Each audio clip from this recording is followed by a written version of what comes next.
Estimados, la clase de hoy se denomina Figuras de Valoración y Protección del Patrimonio. A través de estas figuras vamos a estudiar la relación entre conceptos, normas y la gestión del patrimonio. En particular, dentro de la gestión nos va a interesar la planificación como una herramienta para esta gestión.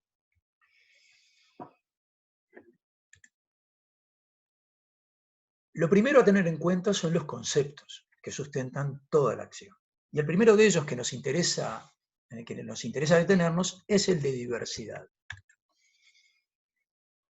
Todos ustedes saben que el candombe o el tango, que han sido manifestaciones populares en un principio de la cultura popular, hoy son patrimonio de la humanidad, ya no solo patrimonio nacional, sino de toda la humanidad. Se reconocen esos términos. Es bien interesante el caso de la Rambla Sur, por ejemplo, que fue un ícono de la modernidad, es decir, de la transformación. Como vemos, incluso del territorio, desaparecieron 2 playas para la realización de la Rambla, es decir, era el elemento más moderno probablemente de esta ciudad, y con el paso del tiempo, hoy se le reconoce, y así está establecido, es un monumento nacional. Es decir, es interesante ver cómo hay diversidad de elementos que forman parte de ese concepto de patrimonio. En esa visión monumental, patrimonio nacional, según el diccionario de la Real Academia Española, es una obra que por su importancia histórica o artística, es decir, desde lo estético, desde lo simbólico, toma bajo su protección al Estado. Es decir, el Estado es un protagonista, el Estado como representante de la comunidad, del conjunto de la comunidad, de la nación, es quien toma la tutela de esos bienes. Ya el monumento en sí, conceptualmente, sin digamos, la parte de ser nacional, dice Françoise Sauvé, una teórica francesa, dice que es una adjetivación de la memoria, es decir, una parte de la memoria que se visualiza de una manera singular, sobre la cual el individuo se detiene, o la comunidad, si ustedes quieren, se detiene y da un valor singular a esa parte. Dice, el monumento asegura, ratifica, tranquiliza, al conjurar el ser del tiempo, garantiza los orígenes y calma la inquietud que causa la incertidumbre de los comienzos. Es decir, dice, el monumento dice de dónde venimos. El colombiano Alberto Saldarriaga, sobre esa base, agrega,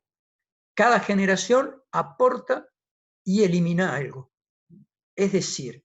lo que sobrevive, más los aportes, se traslada a otras generaciones. Esto significa que hay un segundo concepto fundamental relacionado a esto que veíamos antes de la Rambla, por ejemplo, que tiene que ver con una dinámica del patrimonio. Es decir, no siempre existe la misma visión acerca del patrimonio. Más allá de las polémicas que se dieron en nuestro medio respecto a Symacos o a Cantegril, que en ambos casos no se trataba de bienes protegidos, quiere decir que ni las normas, ni los planes, podríamos decir ni la comunidad, incluso ni siquiera la academia había reconocido un valor patrimonial de esos bienes, la comunidad de cualquier manera sí lo entendió. Otro caso singular e interesante es el de este edificio, la tienda Espera, que ya no existe más desde la década del 60, hace más de 50 años que no existe más, y que estaba en la calle Sarandí entre Ituzaingó y 33, al costado entre los cuartos de la catedral. Esto es un contrafuerte de la catedral, es decir, esto está en ese lugar de la calle Sarandí que hoy está vacío, podríamos decir, con esta reja y los contrafuertes de la catedral. Y como veíamos en el cartel que aparecía en la primera foto, hubo una acción de liberación que fue llevada adelante por la Comisión de Monumentos de nuestro país, el antecedente de la actual Comisión del Patrimonio Nacional, que entendía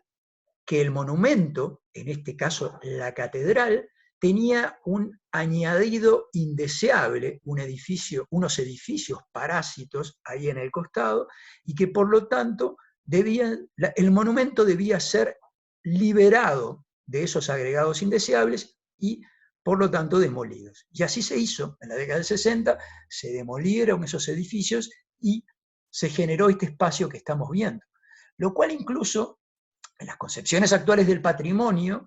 donde se valora, por ejemplo, el uso del suelo como uno de los elementos patrimoniales, hoy se constata de que ese lugar de la calle Sarandí, que tiene una actividad comercial intensa e interesante, justamente en este tramo, de este lado no lo tiene, y lo cual genera un grave problema desde el punto de vista urbano. No tiene vida ese lugar, lo cual va en desmedro del valor patrimonial del territorio.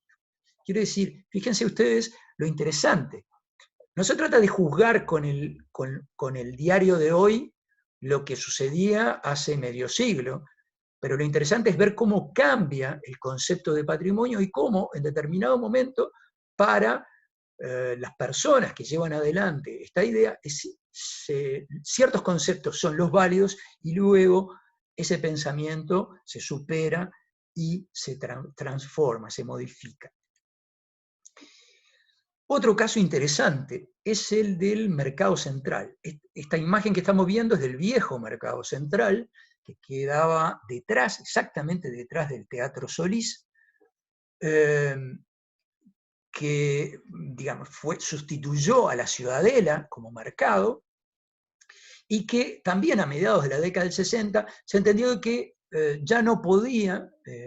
prestar el servicio que en ese momento se estaba necesitando para un mercado moderno. Y por lo tanto se decide llevar adelante la construcción de un nuevo mercado, que es este que estamos viendo, que proyecta el arquitecto Enrique Monestier, y que lo interesante de esta situación es que Monestier, cuando elabora su proyecto, como vemos en este croquis que él mismo hace, en determinado momento concibe la posibilidad de conservar una buena parte del viejo mercado, que está ahí al fondo, detrás del Teatro Solís, ¿verdad? Y que él dice, bueno, el viejo mercado ya no sería mercado, porque esas actividades se trasladarían al nuevo, pero puede ser un gran centro cultural y puede seguir prestando servicio a nivel urbano, como una estructura que está allí como herencia del pasado. Esta idea, en aquellos años de plena modernidad en lo arquitectónico y en lo urbano, no tuvo eco, y por lo tanto se decidió demoler el Mercado Central, generando un espacio que tiempo después se valoró como un espacio sociófugo, es decir, como un espacio realmente problemático, poco deseable, un espacio poco amigable desde el punto de vista urbano. Pasado el tiempo, el mercado que se construyó también dejó de prestar servicio y la Intendencia de Montevideo hizo un acuerdo con la Corporación Andina de Fomento y convocó a un concurso nacional de proyectos para la refuncionalización de este edificio, y allí tenemos la sede ahora de la Corporación Andina de Fomento. Este concurso, además de generar un edificio para la Corporación Andina, Cinemateca Uruguaya y el Bar Fun Fun, uno de los elementos que tenía como propósito era volver a generar una sutura urbana, es decir, un edificio que volviera, que recuperara las condiciones urbanas que habían desaparecido con la demolición del viejo mercado. El tiempo dirá si nuestra comunidad entiende que este edificio que tenemos ahora actualmente también pasa a formar parte del patrimonio de nuestra ciudad. En términos del marco normativo y planificador, la primera figura de protección que da sentido, existen antecedentes a lo largo del siglo XX, pero la primera figura importante, la primera norma importante a nivel de nuestro país es la Ley 14.040, Ley de Patrimonio, que crea la Comisión del Patrimonio Histórico, Artístico y Cultural de la Nación, así se llamaba en aquel momento, y crea la figura del Monumento Histórico Nacional. Esta es una comisión me lo dije, creo que se crea en el año 1971, y esta comisión estaba, y todavía está, integrada por representación de instituciones del Estado, exclusivamente. A su vez, sus cometidos son el señalamiento de qué bienes deberían ser declarados monumento histórico, velar por la conservación y promoción de los monumentos históricos, proponer la adquisición de documentación y llevar adelante un plan de inventario del patrimonio. ¿Qué bienes son reconocidos según la ley que todavía tiene vigencia? Bienes muebles o inmuebles, es decir, materiales, vinculados a acontecimientos relevantes, a la evolución histórica nacional, a personajes notables de la vida del país, o que sean representativos de una cultura de una época nacional. Como vemos, una definición muy clásica del patrimonio, pero que de cualquier manera se fue formulada en forma suficientemente abierta como para que hoy todavía, casi 50 años después, pueda seguir siendo utilizada. A su vez, prohíbe la modificación arquitectónica de los bienes. Esto lleva a un concepto que ha sido superado, y es que los monumentos no pueden ser transformados de ninguna manera, una idea que socialmente está muy divulgada, y la prohibición de destinar el monumento a usos incompatibles. A su vez, la obligación de promover la conservación del inmueble. Claro, esta idea de monumento está relacionada, en principio por lo menos, se relacionó a este tipo de bienes que simbolizan, como el Palacio Legislativo, a toda una nación, y que más allá de los elementos arquitectónicos tienen un valor simbólico, una carga simbólica extremadamente fuerte. Otro tanto sucede con un bien mueble, como es el cuadro de Blanes, del desembarco de los 33, ¿verdad? Que además del valor artístico que pueda tener desde el punto de vista iconográfico, fue un vehículo para la estructuración de una idea de patrimonio nacional extremadamente consolidada. Todos sabemos que ni los 33 orientales ni eran 33, ni eran todos orientales, y que tampoco desembarcaron en la playa de la Graciada, sino de la Graciada, y probablemente lo único real de todo lo que estamos viendo del cuadro de Blanes era la arena, que Blanes se hizo traer desde la playa a su estudio acá en Montevideo. De cualquier manera, es innegable que se construyó un relato detrás de esto que simboliza, que identifica a toda una nación. Y ahí está el valor del patrimonio. Saltando en tiempo, en el año 1982, en el departamento de Montevideo, se aprueba el decreto 20.843, que crea lo que en aquel momento se llamó Área Testimonial de Ciudad Vieja, hoy se llama Área Patrimonial de Ciudad Vieja, y crea además la Comisión Especial Permanente de la Ciudad Vieja. En aquel momento, en los años inmediatamente anteriores a 1982, fines de la década del 70, del 79 sobre todo en particular, se produjo un proceso dramático de demoliciones en el ámbito de la Ciudad Vieja de Montevideo. El Grupo de Estudios Urbanos en aquellos años calculó que se había demolido un 10% de la edificación de Ciudad Vieja, unos 200 edificios, y eso produjo un daño tremendo al patrimonio nacional. Esta foto que estamos viendo es desde el Banco de la República, desde la fachada principal del Banco de la República hacia el Palacio Taranco, que vemos allá en el fondo, cuyo mirador vemos allá en el fondo,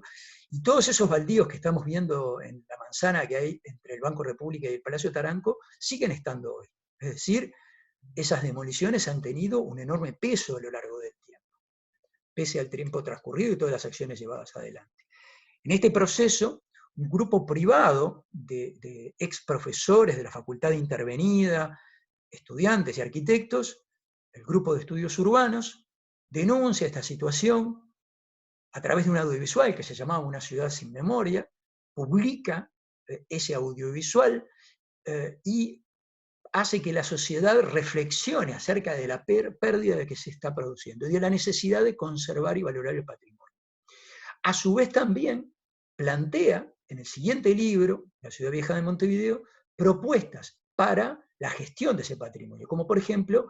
este tramo de peatonalización de Pérez Castellano frente al Mercado del Puerto y la reconstrucción de esa proa que en aquel momento estaba baldía. entre Yacaré y Pérez Castellano. De esta manera se protegió por primera vez todo un territorio en el departamento de Montevideo.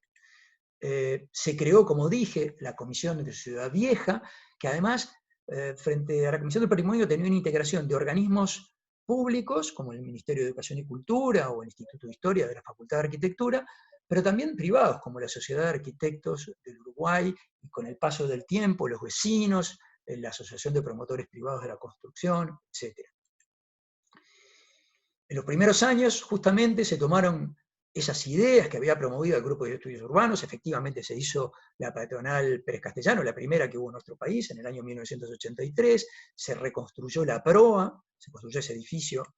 en la proa de Yacaré y Pérez Castellano, se calificaron sobre todo los espacios públicos, esto fue un elemento extremadamente novedoso, y otro elemento novedoso fue generar una norma de edificación específica para Ciudad Vieja de Montevideo, algo que no existía en Montevideo, que un barrio tuviera una norma y una gestión específicas para el mismo.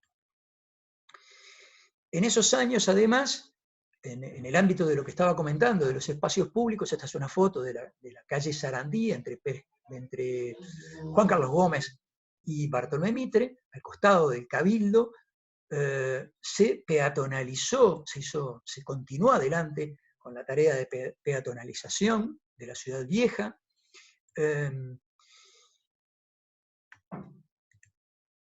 Y se creó un marco donde la protección del patrimonio pasó a ser un valor. En este contexto se comenzó a hacer al año siguiente, en el año 1983, el primer inventario patrimonial y se empezó a regular en función de un catálogo, de un inventario que decía cuáles eran los valores patrimoniales y por lo tanto se adaptaban a través de la gestión de la comisión las normas a las condiciones de conservación del patrimonio de cada bien. Esto dio, a su vez, lugar a una nueva norma, el decreto 30.372, de rehabilitación de edificios, que hasta ese momento no existía, es decir, una norma específica con condiciones especiales para la rehabilitación de edificios, que tenía como propósito fundamental no solo revitalizar los edificios, reciclar edificios, sino la revitalización urbana del sector central, intermedio y costero, creando condiciones particulares para el reciclaje de esos edificios. Y esto promovió masivamente llevar adelante esas obras que hoy conocemos a través incluso de préstamos que dio durante muchos años el Banco Hipotecario del Uruguay primero, y ahora el Ministerio de Vivienda y también la Intendencia de Montevideo para llevar adelante reciclajes,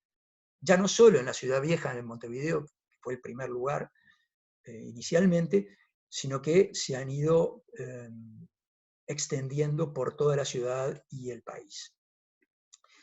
A su vez también, desde el punto de vista normativo, se generó un contexto de exoneraciones tributarias, es decir, estímulos para la rehabilitación, ya sea de la exoneración de la contribución inmobiliaria o del IVA de los materiales de construcción para los reciclajes según su valor patrimonial y según su destino. También se promovieron acciones de rehabilitación de fachadas que, a su vez, generaban la posibilidad de estímulos a través de las exoneraciones impositivas.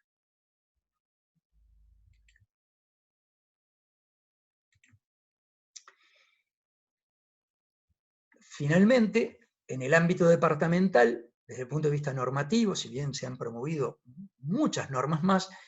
el siguiente elemento fue la creación, a través del decreto 26864, de la Unidad de Protección del Patrimonio y de la figura de lo que en aquel momento se llamó bien de interés municipal y ahora se llama bien de interés departamental. Es decir, una figura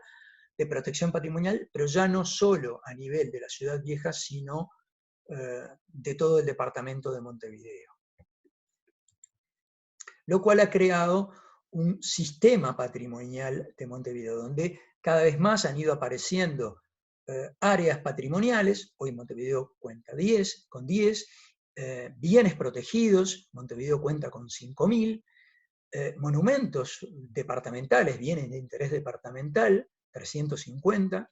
y ya más recientemente, a partir del 2015, bienes de interés municipal, como veremos un poco más adelante.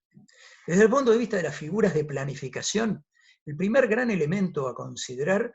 fue la aprobación del Plan de Ordenamiento Territorial en el año 1998, que estableció para todo el departamento de Montevideo un régimen general y un régimen patrimonial. El régimen patrimonial vale para las áreas patrimoniales y para los bienes de interés departamental y municipal, es decir, todos aquellos bienes protegidos desde el punto de vista patrimonial. Uno de los elementos más importantes y singulares es que el Plan de Ordenamiento Territorial contiene entre uno de sus 3 lineamientos estratégicos a la preservación como un eje rector. Esto es un elemento absolutamente novedoso. Hay otras ciudades en el ámbito latinoamericano donde el patrimonio está muy relacionado a la cultura, lo cual tiene ciertos elementos a favor, pero está totalmente disgregado de la planificación y el ordenamiento territorial, lo cual genera enormes problemas. En Montevideo, por el contrario,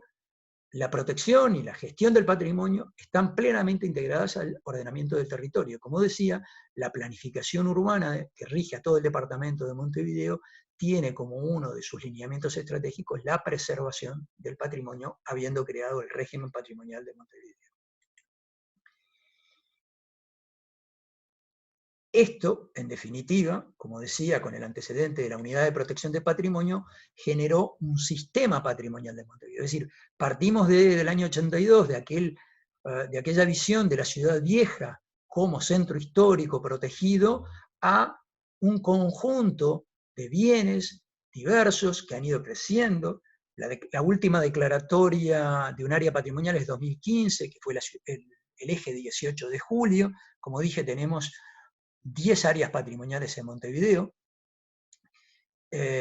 y áreas enormemente diversas, ¿no? Como dije, el centro histórico, o Carrasco y Prado, que se caracterizan fundamentalmente por su patrimonio vegetal, o Pocitos, que tiene que ver con los restos de una ciudad balnearia originalmente, y luego a dos manifestaciones del patrimonio bien diferentes, porque luego es uno de los ejemplos territoriales más valiosos y singulares del patrimonio de moderno, tanto desde el punto de vista arquitectónico como urbano.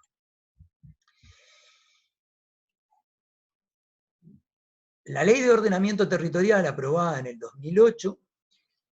establece que ahora, a nivel de todo el país, existe desde las personas un deber de proteger el patrimonio cultural y conservarlo, lo cual hasta este momento era una novedad a nivel de todo el país. Y dice que los principios rectores del ordenamiento territorial son la tutela y valoración del patrimonio cultural. Como veíamos recién, la ley retoma ese concepto que ya en el 98, 10 años antes, había planteado el Plan de Ordenamiento Territorial. Pero un elemento fundamental tiene que ver con que la ley además dice que la participación ciudadana, la participación de las comunidades, debe ser protagónica en la identificación, el reconocimiento y la gestión del patrimonio. De esta manera, yo hace un momento les decía, en el 2015 se creó la figura del bien de interés municipal y se declaró Villa Llerúa, esta casa en el barrio de Malvin, por iniciativa de los vecinos de este barrio, se declaró como uno de los 2 primeros bienes de interés municipal. Es decir, desde el ámbito local hay una iniciativa de los vecinos que explicita cuáles son las razones por las que entiende que se dan las condiciones de identidad y valoración desde el punto de vista patrimonial a nivel local de este bien, y el departamento de Montevideo reconoce que esos bienes tienen ese valor y por lo tanto entran al régimen patrimonial del departamento. Entonces ahora vamos, como ven, agrandando los círculos concéntricos hacia afuera y pasamos de aquella primera definición de monumento nacional a una más general de monumento universal, ahora a la de patrimonio cultural. un conjunto de bienes y manifestaciones culturales, materiales e inmateriales, en permanente construcción sobre el territorio transformado por las comunidades. Es decir, bienes y manifestaciones, que pueden ser materiales o inmateriales, en permanente construcción, es decir, en transformación, sobre el territorio, transformado por las comunidades. Vuelvo a insistir en la idea aquella de patrimonio como herramienta para la construcción de futuro. Y dice, se constituyen en valores que conforman lazos de pertenencia, identidad y memoria para el colectivo humano. Y en este punto se ha presentado una polémica, un debate, acerca de dos posiciones históricas sobre la valoración del patrimonio como un problema, de quién valora y qué es lo que se valora. Y existen dos posiciones, que es un asunto propio de los objetos, la clásica podríamos decir, ¿no? Algo es monumento por sí mismo, ¿verdad? Y de ahí la frecuente pregunta a los expertos de parte de cualquier ciudadano, che, ¿esto es patrimonio? Y la segunda posición, la contemporánea, que adhiere a esa idea de participación ciudadana, que dice que es un ejercicio que realiza un sujeto. Y un sujeto a través de distintos tipos de valoraciones, donde puede haber un criterio histórico de valoración, un criterio de época, o de estilo, si ustedes quieren, un criterio estético, al que tan afectos somos los arquitectos, o un criterio simbólico,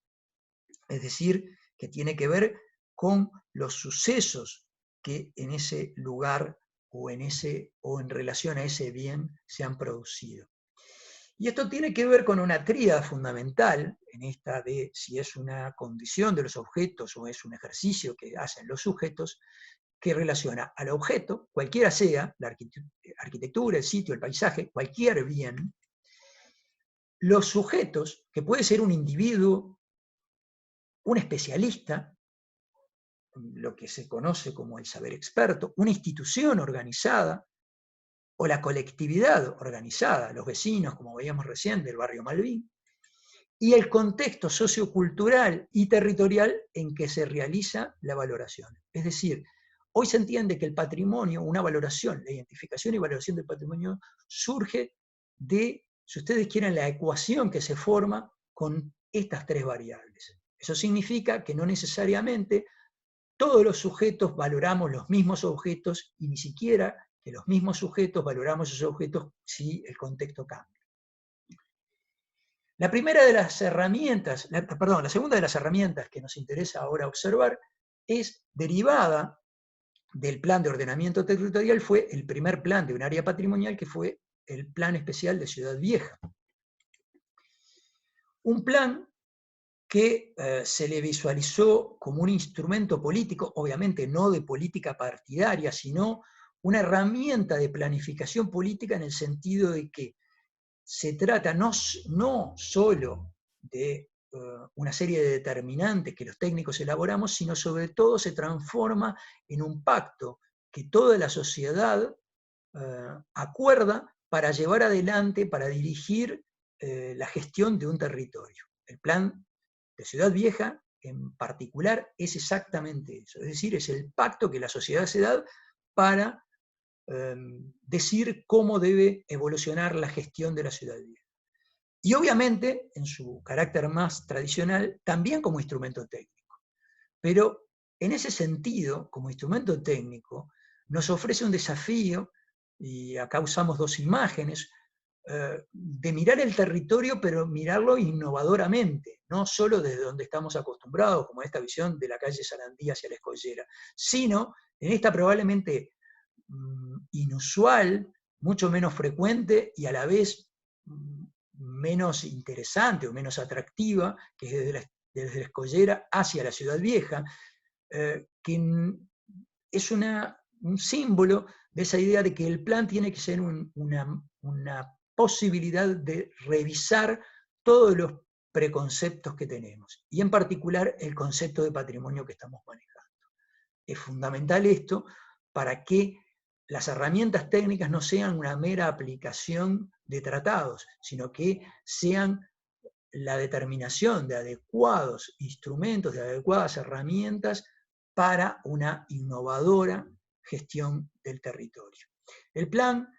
propone y tiene adelante un catálogo patrimonial, una revalorización del espacio público, la reactivación del tejido consolidado y la sutura de las áreas desestructuradas, como hace un rato decíamos, en el entorno del mercado, del antiguo mercado central. En particular nos interesa destacar esto: se creó una nueva herramienta que eran las áreas de rehabilitación integrada, que en definitiva han servido desde el año 2003, que se aprobó el plan de Ciudad Vieja para acá, para cada vez ir concentrando más actividades en estas áreas que tenían signos de degradación muy importantes, a veces por degradación sociocultural o a veces degradación física. Esto permitió que se hayan concentrado, el plan permitió que se hayan concentrado muchas acciones en pocos años en la Ciudad Vieja, porque transparentó la gestión. Por ejemplo, en este plano que estamos viendo, ahí vemos marcada la cantidad, estábamos viendo recién los baldíos, que aparecían en negro, ¿verdad? Todo ese careado, ese 10% que nos hablaba el grupo de estudios urbanos que había sido demolido de la Ciudad Vieja, y acá en naranja estamos viendo todos los edificios nuevos que se han construido luego de la aprobación del Plan Especial de Ciudad Vieja. Algunos de los ejemplos en estos sectores. También la reactivación del patrimonio, y para esto el inventario patrimonial, en este caso en Ciudad Vieja, con el plan se hizo el segundo inventario en el año 2000-2003, y ya llevamos un tercer inventario que tiene como novedad que está colgado en la web. Es el primero de sus características, de este tamaño, tiene 2.300 fichas casi, releva los 1.906 padrones de la Ciudad Vieja, los 270 tramos de calles y los 7 espacios públicos, las 7 plazas que tiene la Ciudad Vieja. Y cada una de estos, como digo, 2.300 padrones, 2.300 tiene cada uno sus fichas. Uno de los elementos más interesantes que se relaciona a la diversidad y sobre todo a cómo varía a lo largo del tiempo el concepto de patrimonio, tiene que ver con la valoración. Los bienes se catalogan en Montevideo con grados de protección que va de 0, que significa sustitución deseable, o sea, puede ser sustituido, puede y debería ser sustituido, a 4, protección integral. Todos los bienes, decía, desde el primer inventario del año 83 hasta la actualidad. Estamos viendo la ficha del año 83 a la izquierda en celeste y del año 2000 a la derecha, del segundo inventario, del mismo bien, que como verán, en el año 83 se catalogó como grado 0, es decir, sustitución deseable, y en el año 2000 como grado 3, y hoy todavía tiene en el tercer inventario también grado 3. ¿Qué significa esto?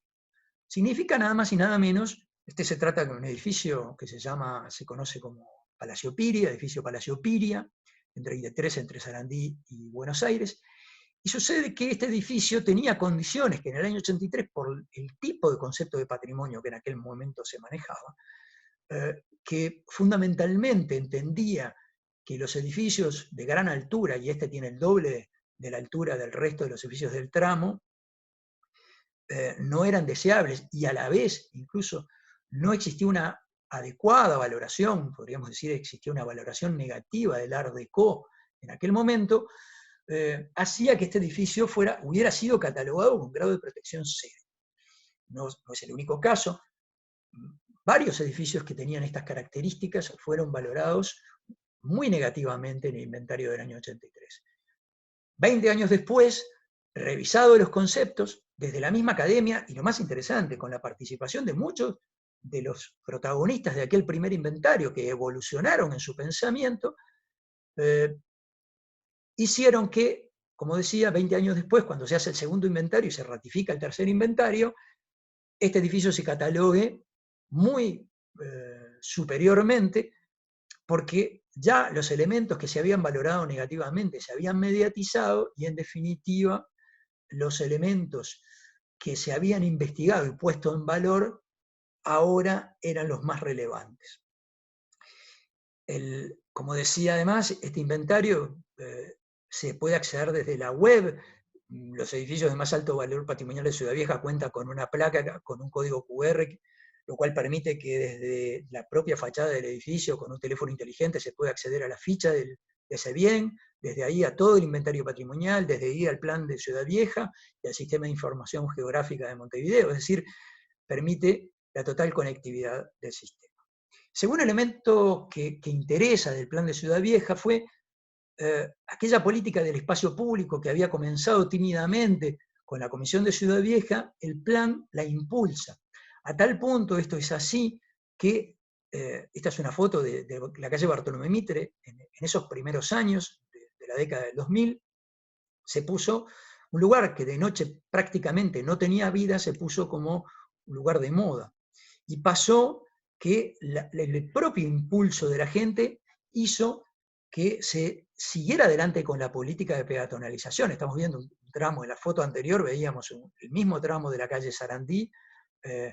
antes de ser peatonalizado y después, que luego empezó a ser utilizado para las diversas acciones. Y en este sentido, es interesante tener en cuenta que probablemente esta conceptualización del espacio público como valor patrimonial, que es transformado, recuperado para la vida ciudadana y potenciado porque pone en valor el marco urbano al que se enfrenta, en definitiva, es uno de los elementos más importantes para la democratización del patrimonio, para sustentar el patrimonio como un derecho ciudadano. Porque en definitiva, aquí estamos viendo la fotogalería la primera fotogalería de Ciudad Vieja, a cielo abierto, al costado del Mercado Central, sobre la calle Piedras, que permitió que un lugar que no era frecuentado tampoco por los paseantes, a través de esta acción en el espacio público, fuera siendo ganado como un territorio para la ciudadanía. Esto significa que el patrimonio, una vez más, debe ser visualizado fundamentalmente como un elemento de construcción de ciudadanía, diverso en sus cualidades y dinámico para ser no solo una herencia, sino una herramienta para la construcción de futuro. Gracias.